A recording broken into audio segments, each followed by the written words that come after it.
¿Qué tal? Bienvenidos a ¿Y ahora qué? Programa 22. Recuperamos el formato habitual con un solo invitado, invitada en este caso. Os recuerdo que estos podcasts de debatedebut.es se pueden escuchar en iVoox, Spotify, Apple Podcasts, Google Podcasts y también en YouTube. José Ignacio, todo tuyo. Gracias, Pablo. Bueno, en este podcast miramos al futuro y la verdad es que no se nos ocurren profesionales de la comunicación en España que tengan más precisamente de eso, de futuro. Antes de presentarla, vamos a saludar a quien nos va a ayudar a Pablo y a mí con esta charla. No es otra que Marta García Bruno, de la Universidad Francisco de Vitoria, poniendo notas ya, suponemos, cerrando este curso atípico y cruzando dedos para el siguiente. Supongo, ¿no, Marta, que no sea tan atípico? Pues hola, ¿qué tal? Sí, razón no te falta, José, porque acabo de hacer una parada en el camino de las notas, del feedback, de las rúbricas para pasar un rato agradable, pero nos queda por delante un verano poniéndonos las pilas para el curso que viene, que no nos vamos a aburrir. Pues de eso se trata, de que no se aburra aquí nadie. Bueno, nuestra invitada es la mujer del momento, al menos periodísticamente hablando. La conocimos en la extinta CNN Plus y en 4 y de ahí pasó a Telecinco, cuando todavía Telecinco y 4 no eran lo mismo, en donde fue cronista parlamentaria durante una década. Y atención, primer giro imprevisto, salir de los directos de 30 segundos para informativos para presentar todo un magazín de mediodía, ya es mediodía, en el que lo mismo se habla de la prórroga del estado de alarma que de las últimas fotos en Instagram de Chabelita Pantoja. La audiencia la respalda, ahí sigue el programa mejorando datos 2 años después y hace muy pocas semanas, segundo giro de guión. Presentaron un reality, La Casa Fuerte, en el prime time junto al profesional más polémico del momento, Jorge Javier Vázquez. Por si fuera poco, acaba de publicar su cuarta novela, que se llama 1000 besos prohibidos. Desde luego no se puede decir que no tenga ojo poniendo títulos. Sonsoles Onega, muy bienvenida. Hola, ¿qué tal? Bueno, sí, la verdad es que en eso del título de esta novela, 1000 besos prohibidos, jamás imaginamos que pudiera mirarse con otros ojos o con otra mirada distinta a la original, vaya, a la que da origen a esta novela. Cuando recibí la caja con los primeros libros dije, Dios mío, parece profético, ¿no? Que nos hayan prohibido besos y abrazos, pero bueno, en fin, una casualidad más como otra cualquiera, vaya. Teníamos la esperanza de que hubiera ahí una intrahistoria relacionada con la pandemia. Sonsoles, bueno, como con todos los... Déjame que te diga una cosa. Si hubiera sido capaz de escribir una novela con intrahistoria de pandemia y tenerla publicada el 2 de junio, entonces sí que todos los elogios que me habéis dedicado los daría por ciertos. Cambiarle el título, aunque fuera solamente la novela ya escrita, cambiarle el título. Sonsoles, como siempre, como todos los invitados, la primera pregunta obligada, la del título del podcast, Sonsoles Onega. ¿Y ahora qué? ¿Y ahora qué? Pues ahora deberían abrir un cuaderno en blanco, sin cuadrícula ni línea, y empezar a pasar a limpio todo lo que hemos vivido. Empezando, pero un cuaderno de todos, en los que ponga, este es el cuaderno de el Partido Socialista, el Partido Popular, Ciudadanos, Vox, todos, y empezar a compartir responsabilidades, dificultades y todo lo demás, ¿no? Todavía no tenemos... no ha pasado el tiempo necesario para saber y ahora qué, aunque a veces veo prisas por volver a lo de siempre y ansias por acelerar cuando realmente todavía no hemos salido de todo esto, ¿no? Y hoy fíjate qué cosa más tremenda, que se aprueba un decreto de nueva normalidad que no supone absolutamente nada a la hora de diseñar el futuro del que hablabais antes, ¿no? Si esta nueva normalidad fuera realmente capaz de acabar con el peligro real que seguimos teniendo y que sigue conviviendo entre nosotros y que se llama coronavirus, estaría muy bien. Pero al final te das cuenta de que no se puede decretar el riesgo por decreto, ¿no? No se puede legislar la normalidad, con lo cual yo creo que estamos todavía dentro del paréntesis. Aún dentro del paréntesis. Así que, hombre, yo reclamaría a todos los que tienen la responsabilidad de hacer algo y de poder continuar la frase ¿y ahora qué?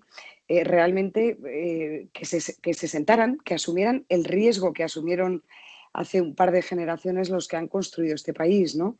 Y que dijeran, bueno, olvidémonos, vamos a desactivar el modo electoral, vamos a ponerlo en modo avión y vamos a ver qué podemos hacer por nuestro país. Mientras tanto...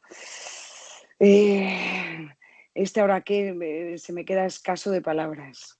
Sonsoles, tú has tenido que afrontar esta pandemia desde la dificilísima posición de un programa diario en directo. No sé si nos puedes contar cómo afrontasteis los cambios en equipos, en escaleta, en Ya es Mediodía, cómo habéis reorientado, por ejemplo, la parte fresh, por ejemplo, que ha tenido que vivir mucho de las fotografías de Instagram y del Sí. material que iban poniendo los propios famosos en las redes sociales, a Bueno, falta de actos y de agenda normal. como los compañeros de la sección de deportes. Yo aparco en Telecinco al lado de Manu Carreño y me decía, mira, ya no puedo más porque no tengo contenido y tengo que llenar horas, ¿no? Pero bueno, más allá de eso, fijaos que al principio, yo creo que las primeras medidas que adoptó la productora del programa las contemplábamos con cierta incredulidad, ¿no?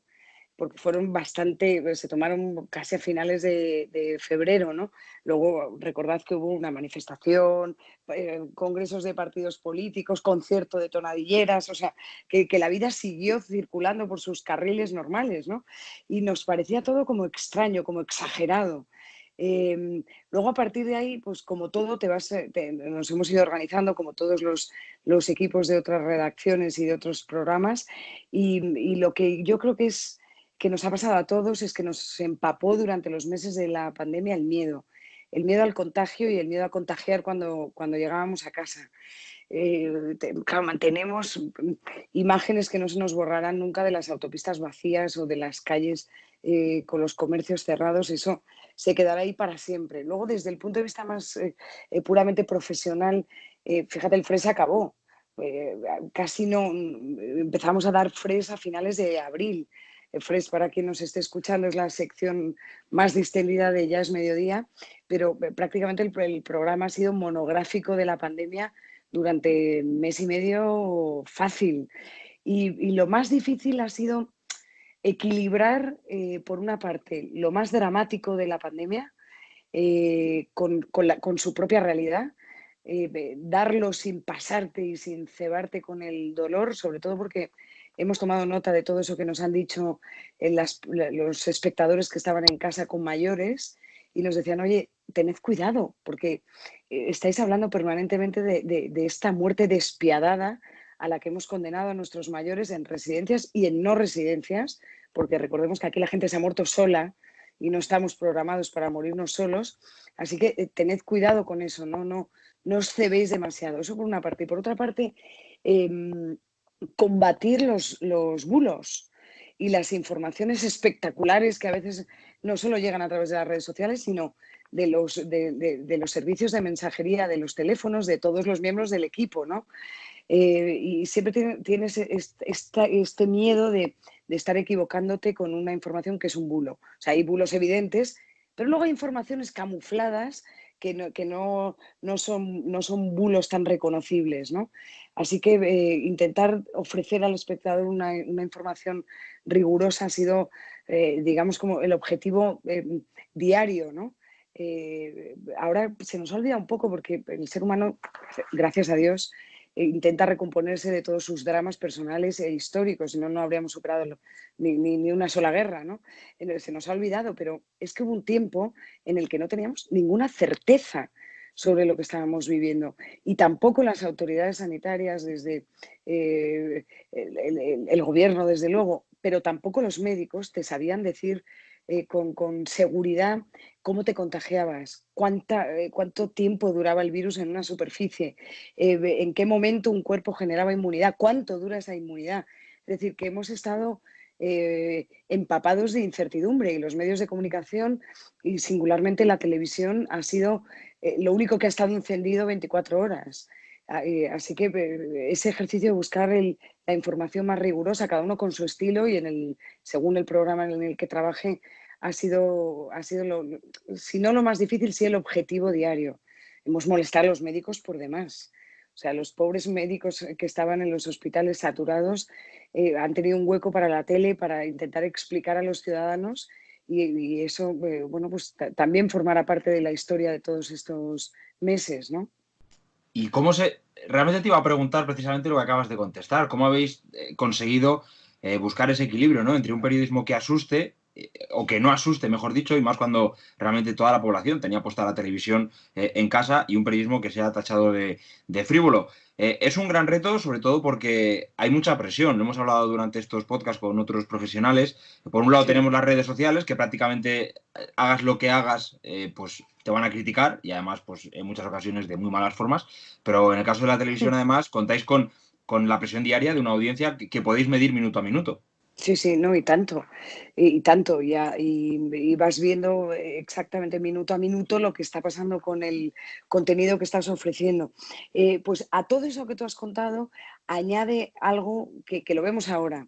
Hemos estado informando de una materia que tampoco sabíamos. Los periodistas que estamos o haciendo un programa de televisión o de radio, no somos especialistas en salud. No lo somos. No sabemos realmente hasta qué punto es necesario colocarle un respirador a un señor de 90 años con X enfermedades previas. Es decir, que aquí también en la pandemia se ha dado la circunstancia de que los colaboradores de mi programa, por ejemplo, pero también de otros, han estado opinando sobre decisiones sanitarias para las que, y en tono de mea culpa, no estamos preparados. Hemos estado sometiendo a juicio y a crítica el comportamiento de hospitales sin tener ni puñetera idea de hasta qué punto hay que hacerlo así o no. Es decir, que ese equilibrio lo vas haciendo cada día, vas sobre todo buscando voces autorizadas que complementaran la opinión de los periodistas que habitualmente circulan por las tertulias. Que no, esto es una crítica, pero no destructiva, sino constructiva. Y yo lo he hablado con mis propios compañeros. Estamos aquí hablando de sanidad cuando no sabemos nada. Estamos hablando de gestión de residencias cuando no sabemos nada. Así que, ¿cómo se consigue eso? Buscando voces de expertos y de especialistas en la materia. Pero vamos, que esto es el ABC del periodismo más clásico. No delegar la opinión en cualquiera, sino buscar en la medida de lo posible los testimonios más rigurosos y sobre todo los que conocen realmente el problema. Ahora que ha pasado el tiempo te pones a leer, también durante la pandemia, porque no sé si os pasó, pero a mí me entró una obsesión terrible por saber cada vez más y más de todo esto, y ves que hay otros modelos de otros países que no se parecen en nada al nuestro y que no se les ha juzgado con tanta severidad, ¿no? Claro, aquí todo eso forma parte de ese cuaderno en blanco que yo creo que tenemos que empezar a escribir con conclusiones, básicamente por si hay una segunda oleada de este virus maldito, ¿no?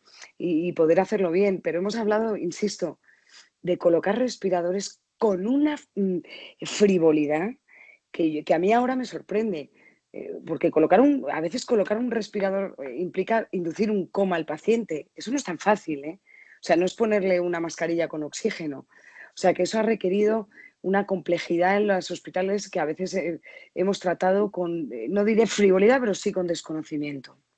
Y ahora que ha pasado el pico de la pandemia y es hora también de hacer números en televisión, ya están empezando a salir estadísticas. Durante el estado de alarma, el consumo de televisión ha aumentado en casi 1 hora más al día. Al final es una mezcla entre el tiempo que hemos tenido para ver la televisión y esa necesidad de informarnos. Ahora que ha pasado el tiempo y podemos echar vista atrás y hacer un resumen y una reflexión, ¿crees que esta crisis puede suponer una oportunidad para las televisiones para dar una vuelta a la forma en la que se realizan los programas o supone la constatación de que las cosas se han hecho bien partiendo de la base de lo que decías, que al final no sabíamos de lo que estábamos hablando? Hombre, yo creo que este tiempo ha colocado a la televisión en la primera línea de los hogares y ha sido, desde luego, el medio preferente para los ciudadanos para informarse y lo añado, entretenerse. Porque, claro, han sido muchas horas confinadas en casas pequeñas, con familias amplias, donde sentarse a ver la tele probablemente fuera la única distracción. Fíjate, nosotros hemos llegado a duplicar la audiencia. Normalmente tenemos una media de 1.000.000, 1.100.000. Ayer, curiosamente, 1.300.000 espectadores y hemos superado los 2 millones. Eso es una barbaridad. De la noche a la mañana. Es decir, se confina la población y recurren a la televisión.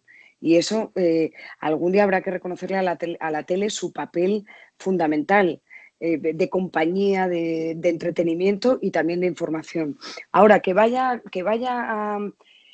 a repercutir o en el tipo de programas, no lo creo. No lo creo porque ahora vamos volviendo a la normalidad de nuestro contenido, reduciendo, también te lo digo, los espacios dedicados a la pandemia y sobre todo porque hay otro tipo de información. Por desgracia vuelve a haber sucesos, muertes, extraños incidentes como que aparezca un cocodrilo en el Pisuerga, ¿sabes? Es decir, que la nueva normalidad también es eso, que la gente vuelva a la calle y vuelva a ver otro tipo de noticias. Pero, hombre, para determinados espacios se ha supuesto una consolidación, desde luego para el nuestro. O sea, ya es mediodía, si ya llevaba una progresión interesante, importante, pero este tiempo ha demostrado la necesidad de hacer sobre todo información en directo, que es una de las apuestas de Telecinco, que tiene toda su programación en directo, salvo cuando programa alguna película por la noche, pero desde que empieza el matinal hasta el prime time es programación en directo, ¿no? Y eso da sentido a lo que hacemos, sin duda, ¿no? Sin duda. Y además compitiendo, y lo digo, tenemos que competir desde todos los formatos tradicionales con las redes sociales, donde cualquiera se erige en periodista y es capaz de difundir cualquier barbaridad, ¿no? Fijaos, yo recuerdo una cosa que dijo Antonio Gutiérrez Rubí hace un montón bueno, a mí me parece que fue ayer, pero seguro que han pasado un montón de años. Dijo que Twitter sería más importante que la CNN. Y a mí aquello me sorprendió porque supongo que Twitter estaba empezando, pero es así. O sea, desde luego es una autopista mucho más grande que la CNN, más poderosa, porque la CNN no la vemos todos, pero en cambio a la cuenta de Twitter de Donald Trump está enganchado el mundo entero. O sea, que la influencia que tienen las redes sociales ahora mismo es tremenda. Y desde los medios tradicionales tenemos que estar ahí, no podemos perder nuestra capacidad no ya digo de influir, pero sí de cumplir con nuestro trabajo, ¿no? Y dar a la información el barniz necesario que nos otorga ser periodistas, ¿no? En el más amplio sentido de la palabra. Sonsoles, has hablado de entretenimiento, la empresa en la que estás pues cuida mucho esa faceta, la del entretenimiento en la televisión, de ahí ese segundo salto que comentábamos en la entrada, el del reality, la casa fuerte, residentes, asaltantes. Estábamos comentando antes fuera de micro que es complicado seguir la trama, la mecánica de este reality. Si te lo encuentras haciendo zapping y te quedas a verlo un poco, es un poco difícil de entender cuál es la mecánica y un poco a qué están jugando. Independientemente de eso, no sé si tenías miedo al qué dirán al ver este salto mortal de ser una periodista asociada a informativos, después al magazine y ya doble tirabuzón, un programa de reality en la casa de los realities, que es Telecinco. En la casa de los realities, tú lo has dicho, pero respecto a la dinámica, déjame que te diga algo. Yo creo que como es un reality nuevo, donde no hay expulsiones al uso, por mil razones, parece difícil de seguir, pero en realidad son unos tipos que viven dentro de una casa, otros en un jardín, y a unos los puedes expulsar de la casa al jardín y los del jardín entran a la casa. Lo que pasa es que es verdad que como estamos acostumbrados a otro tipo de formatos en los realities y de dinámicas, ha podido generar algo de confusión, pero luego a la larga es bastante sencillo. Dicho eso, miedo al que dirán, pues es que sabes que ese bautismo de la crucifixión ya lo tuve cuando empecé Ya es mediodía. De la noche a la mañana, de ser una periodista, pues ya no te digo ni respetada ni no respetada, pero probablemente que pasaba inadvertida en las redes sociales, me encontré con una avalancha de lo que se llama haters, ¿no? De estos odiadores profesionales que de repente encuentran un personaje nuevo al que efectivamente crucificar, ¿no? Y tardé mi tiempo en quitarme los clavos de las manos y de los pies y descubrir que esa realidad no nos representa como país. Tú sales a la calle y la gente no te escupe, ¿sabes? Como lo hacen en las redes sociales. Así que ella iba algo curada de espanto. Ahora, ante este reto, pues nuevamente arrecian las críticas y todo el mundo pues se siente como muy libre de juzgarte, incluso de de hacerte firmar el finiquito, ¿no? A los 5 minutos de haber empezado a hacer el programa. O sea, esto efectivamente ocurre, hay que convivir con ello. Creo que no nos tenemos que inmunizar porque si no acabaremos insultándonos y escupiéndonos por la calle, ¿no? Así que tenemos que seguir viendo que esto no nos lleva a ningún lado. A mí no me va a cambiar la casa fuerte, no me va a cambiar la idea que tengo de lo que hago al mediodía, ni me va a cambiar que pueda escribir de una manera o de otra. No sé por qué la gente piensa que puedes cambiar en 15 minutos, ¿no? Y a partir de ahí os diré, es un formato súper exigente. Y yo me quito el sombrero todos los días ante compañeros como Jorge o Sandra Barneda o Jordi González o cualquiera de los que han hecho entretenimiento, porque son muchas horas manteniendo la intensidad. Es como si estuvieras en una boda constante durante 4 horas y media, ¿no? Y sin bajarte del tacón en el caso de las chicas, que esto no es ninguna tontería. Así que todo el respeto del mundo al formato y tratando de aprender de esa casa, la mía, y de la maquinaria del entretenimiento que pone en marcha Telecinco y que cuando la pone no para, ¿eh? Una boda en la que no sacan las sandalias para las chicas a mitad más o menos de baile. Exacto, Has hablado... las alpargatas. Las alpargatas. Has hablado de la tensión, de la crispación en las redes sociales. Vamos a llevarlo a un formato que tú conoces bien, es el de la tertulia. Moderas una en Ya es Mediodía, participas en otras en la cadena COPE. ¿Estás notando que ha aumentado la tensión, tanto en las que moderas como en las que participas? También en la calle se está traspasando esa famosa crispación del ámbito político a otros ámbitos, como el social o el periodístico. Pues sí, pero no es de ahora. Es decir, esto ya lo vivimos con Cataluña. Lo que pasa es que igual nos quedaba un poquito más alejado porque cada uno lo ha vivido de una manera, pero igual no todos hemos tenido un familiar catalán en contra de la independencia y otro a favor, sino que se circunscribió más al ámbito catalán, ¿no? Pero ya nos venían contando que las familias se estaban rompiendo, que los grupos de WhatsApp se cerraban o que la gente abandonaba los grupos por diferencias con su primo, cuñado, abuelo o hermano, ¿no? O sea que esto ya nos pasó. Ahora yo vuelvo a percibir el atrincheramiento de las opiniones y eso me parece terrible porque al final el periodismo a veces peca de reducir los planteamientos a la mínima expresión y yo creo que tenemos que huir del maniqueísmo. No se puede reducir todo a una posición o a una elección entre lo bueno y lo malo. Y efectivamente yo, Ya es Mediodía, se ve a veces que los ánimos están más encendidos que en otros momentos. Y cuando ahora he hecho un paréntesis en la COPE porque es que no me da la vida para más, o sea, no puedo, no puedo. Pero sí que parece que uno tiene que pensar A y el otro B y no moverse de esa posición, ¿no? Y esto es algo que a mí me aterra porque en la vida evolucionamos. Incluso nosotros mismos podemos tener una opinión de algo muy doméstico y muy casero y al día siguiente otra. Y no pasa nada. Es decir, no sometemos nuestros criterios al principio de contradicción. Nunca. Y esto es algo que yo creo que de lo que adolece el periodismo, ¿no? A mí me llamó la atención durante la pandemia que alguien me dijo, has pasado de dar crédito al gobierno a criticarlo. Y me sorprendió que a un oyente le pueda sorprender la evolución del pensamiento.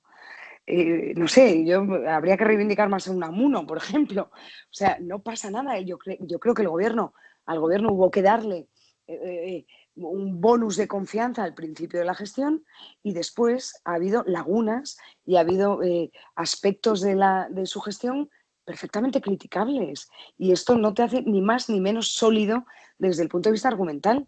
Simplemente somos observadores de lo que está pasando y podemos perfectamente ir ajustando los criterios en las opiniones. Y alguna vez el Partido Popular lo hará muy bien y otras muy mal. Y le pasará lo mismo al gobierno y habrá aspectos del programa electoral de Vox que quizá se podrían someter a discusión. ¿Por qué no? Pero de repente nos instalamos en las trincheras, en parte también porque los medios a veces reclaman posiciones como taxativas a favor o en contra y el periodista las asume No lo sé, yo creo que ahí también deberíamos darle una pensada, ¿no? Porque, por supuesto, luego eso tiene su correa de transmisión en las redes sociales, naturalmente. O sea, yo me he llevado insultos terroríficos cada lunes después de la tertulia de Carlos Herrera. Lo que pasa es que, claro, y esto dices, esto está en la calle, hombre, pues con esa violencia verbal no, porque insisto, la gente en un bar no te escupe, ni te llama de todo, ignorante, en fin, y todo lo demás, pero de alguna manera en los chats de los vecinos lo ves, que solo se puede estar o a favor o en contra del gobierno. Pues mire, no, no. Se puede estar un día a favor y al día siguiente juzgar que algo lo ha hecho mal.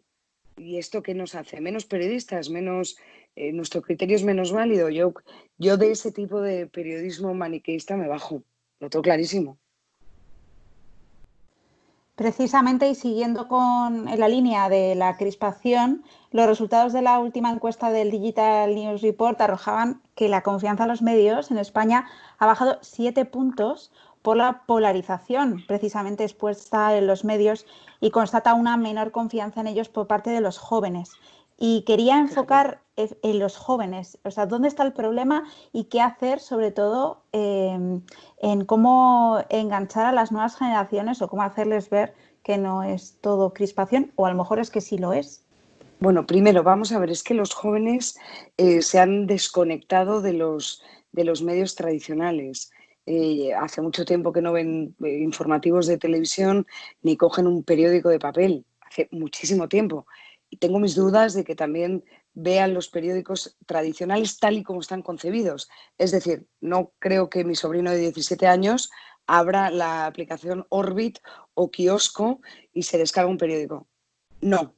El problema es que todavía no hemos dado con la clave de informar a los jóvenes. No hemos dado con el formato para informar a los jóvenes. Así que ellos al final están formándose opiniones de lo que leen en Facebook, de lo que circula por Twitter y también de lo que circula en el WhatsApp. Y, lo hemos visto. ¿Cómo hizo la campaña Bolsonaro? Mucho WhatsApp.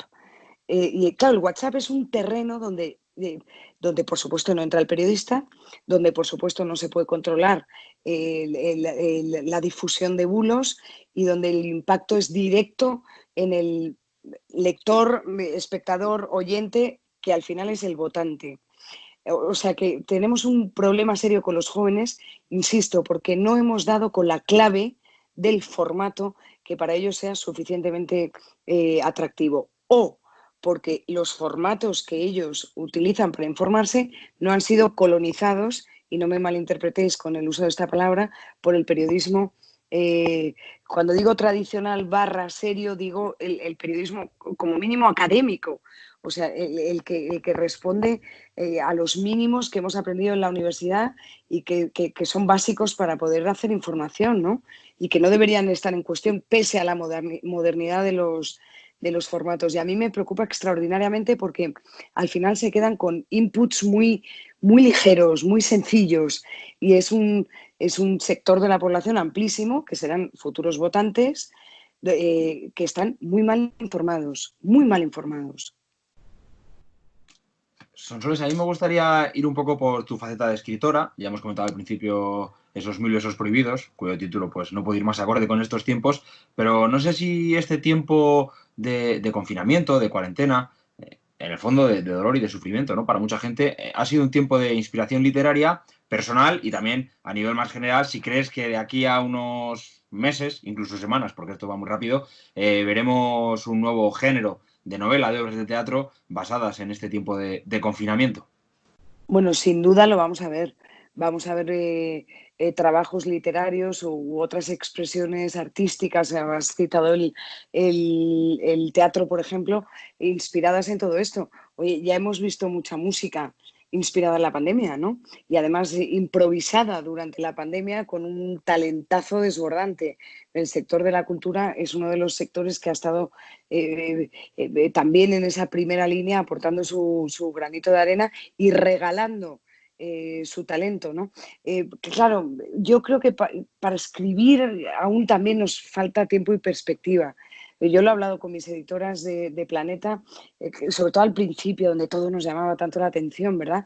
Donde recibíamos tantísimas historias, a cual más conmovedora, que te apetecía convertirla en novela. Pero creo que todavía hay que esperar, y te hablo por mí, aunque hable en tercera persona impersonal, yo quisiera esperar. Hay un montón de historias que pueden convertirse en cualquier cosa porque esto nos ha tocado. Y aparte te digo, porque hay que escribir sobre esto, no solo ensayo, habrá que recrear literariamente lo que nos ha pasado y lo veremos. Yo no sé si lo voy a hacer o no. Que he tenido tentación de hacerlo, sobre todo al principio, sí, pero luego te pones a escribir y dices, no, necesito que pase el tiempo, ¿no? O sea, necesito valorarlo con la perspectiva que te da la propia resolución de los hechos, ¿no? El otro día, por ejemplo, abrimos el programa con un balcón en el que era una foto de, creo que era Twitter o Instagram, no recuerdo, se habían secado los geranios del balcón de una calle de Madrid. Detrás de esos geranios secos había una familia de señores mayores que se habían muerto. Bueno, pues ese arranque es una novela. Pero bueno, hay que esperar. Yo reconozco que no ha sido nada fértil el tiempo de confinamiento en cuanto a escritura, por eso que os decía antes, porque tengo una obsesión horrorosa por escribir, por leer, por bucear en periódicos, por ver cómo lo estaban haciendo otros países. Os recuerdo también que hemos tenido ruedas de prensa por demás. O sea, la abundancia de comparecencias públicas ha sido un poquito exagerada. Pero claro, todo eso a un periodista le hace estar 24 horas casi pendiente de esta historia y he creado, la verdad, que muy poco. Sonsoles, nos has puesto la pregunta en bandeja, porque era la que venía ahora por guión. No hemos tenido ni que moverla. Es la comunicación política en esta crisis, que como has dicho, pues se ha caracterizado por la profusión de las ruedas de prensa y las comparecencias en directo, quizá más al principio de la pandemia, donde realmente era una sesión continua mañana, tarde y casi noche. Se ha tendido a decir que esto no se ha traducido en una mayor transparencia. No sé cómo lo ves tú, si ves esa paradoja o no. Sí, tú hablabas de profusión de ruedas de prensa y con demasiados actores. Recordad cuando salían ahí los números 2 de la Guardia Civil, de la policía, los uniformes, allí todos cuadrados en el Palacio de la Moncloa. ¿Era necesario tanto? Yo creo que no. Yo creo que necesitas tener un interlocutor bueno con tu país. Y eso nos ha faltado. O sea, una comunicación sincera. Claro, ahora voy a desarrollar porque digo sincera. Ha faltado una comunicación clara del gobierno con su país. ¿Por qué? Pues porque no han podido ser tan sinceros como nos hubiera gustado. Es decir, por ejemplo, tema mascarillas. ¿Cuántos bandazos hemos dado con la mascarilla? Ahora sí, ahora no, ahora un rato, ahora en espacios cerrados, ahora si va al parque también, si sale al súper. Claro, no, es que no podían decir es obligatoria porque no había. Es decir, que el dilema ético que ha tenido que tener también el gobierno a la hora de comunicar según qué cosas ha tenido que ser bonito. Es decir, aquí no se ha podido contar la verdad, pero porque lo hacía imposible las propias circunstancias. ¿Lo estoy justificando? No. Estoy constatando lo que creo que ha pasado. En ese sentido, por supuesto, le sirves la munición a la oposición para criticar, porque tú podías estar escuchando a Fernando Simón, acto seguido llamabas a cualquier diputado del Partido Popular especializado en temas de sanidad y te contradecía todo lo que estaba diciendo. Pero claro, volvemos al punto de origen. Si se hubiera hecho de verdad desde el principio una estrategia conjunta, aquí las dificultades las hubieran compartido y todo habría sido bastante más fácil. A la hora de, insisto, dirigirte a un país, es que se nos ha olvidado, pero es que hubo un momento que no sabíamos si tocar la puerta del coche nos iba a contagiar. O sea, nos hemos rociado con lejía rebajada en agua simplemente porque pensábamos que así alejábamos el virus. O sea, hemos hecho cosas muy extrañas, en parte porque la comunicación no ha sido del todo clara, probablemente porque no hayan podido, insisto. Pero ahí ha habido seguro más de un dilema sobre cómo comunicar todo esto. Y no se soluciona con sacar 18 personas en Moncloa. No, seguro que no. Sí, abundancias de ruedas de prensa, 100 expertos contratados por el gobierno, que no se nos olvida al final, bueno, es lo que decías, ¿no? Que nadie sabía bien por el camino por el que íbamos. ¿Crees que en la gestión comunicativa de la pandemia han sobrado los expertos, ya no solo en el gobierno o no, sino también en los medios de comunicación? Porque cada día escuchamos algo diferente. Sé que no es culpa obviamente de los medios, ¿no? Pero no sé si al final hemos liado más a los espectadores. Sí, sin duda los hemos liado más. Nosotros muchos días terminábamos el programa y decíamos, ¿qué hemos aprendido hoy? Pues que estamos peor que ayer, porque sabemos menos. Y esto es terrible, ¿no? Pero porque nadie sabía en todo el mundo. Acordaos las gilipolleces, con perdón, que ha dicho Donald Trump. Imaginaos eso trasladado a un gobierno europeo, sería impensable, ¿no? Así que se ha juntado el hambre con las ganas de comer. La falta de certezas científicas, la falta de soluciones para la sociedad, todo eso metido en una coctelera siempre te lleva a un error de comunicación, seguro. Cuando tú no puedes explicar alguna cosa, tienes un problema. Y aquí ha habido muchas cosas que no se han podido o que no se han sabido explicar. Y en vez de tantos uniformes y tanta gente en el Palacio de la Moncloa, a mí me hubiera gustado ver, como hemos visto, por otra parte, en otras instituciones como el Ayuntamiento de Madrid, al señor Pedro Sánchez con todos los portavoces de los distintos grupos, ¿no? Eso no lo hemos visto, porque eso sí que hubiera aliviado al ciudadano, ¿no? Pero eso no lo hemos visto durante esta gestión. Aquí nadie ha asumido el riesgo de dejar a un lado la diferencia para abrazar los puntos de encuentro que puede haber con partidos distintos al tuyo, ¿no? Pero bueno, de esto viene pecando mucho la política desde hace muchos años, no es nada nuevo. Nos están obligando a los ciudadanos a estrenar esta nueva normalidad, a ajustarnos a unas determinadas formas de vivir cuando la política no ha cambiado. Ni sus dinámicas, ni sus formas, ni la manera de dirigirse entre ellos y hacia los ciudadanos. Pues Sonsoles Onega, ya por ir terminando, tú no has estado estrictamente confinada, dado que has tenido que ir a hacer el programa todos los días. No sé cómo has llevado el semiconfinamiento y si crees que hay posibilidades en el periodismo confinado, incluso en la propia televisión. ¿Crees que esta sobredosis de Skype que hemos tenido en todos los programas de televisión puede tener visos de quedarse? Si ha habido alguna incorporación que creas que puede tener futuro en la llamada nueva normalidad, ¿cómo has visto este periodismo confinado televisivo? Sí, yo creo que el confinamiento al periodismo de televisión nos ha abierto nuevas puertas de oportunidades a la hora de hacer conexiones en directo. Antes de la pandemia, por no decir hace 3 meses, sería impensable poder hacer una videollamada con un presidente autonómico o con un ministro o me da igual, con un médico en un hospital. Impensable. La pandemia nos ha obligado y lo que nos ha demostrado es que pues tampoco se ve tan mal, con lo cual eso es una ventana de oportunidades para la tele que siempre tiene esa exigencia de mandar una cámara a un determinado lugar, al lugar de la noticia, vaya. Así que yo creo que todo eso viene para quedarse y me alegra que sea así porque nos ha hecho mucho más ágil el trabajo y más sencillo.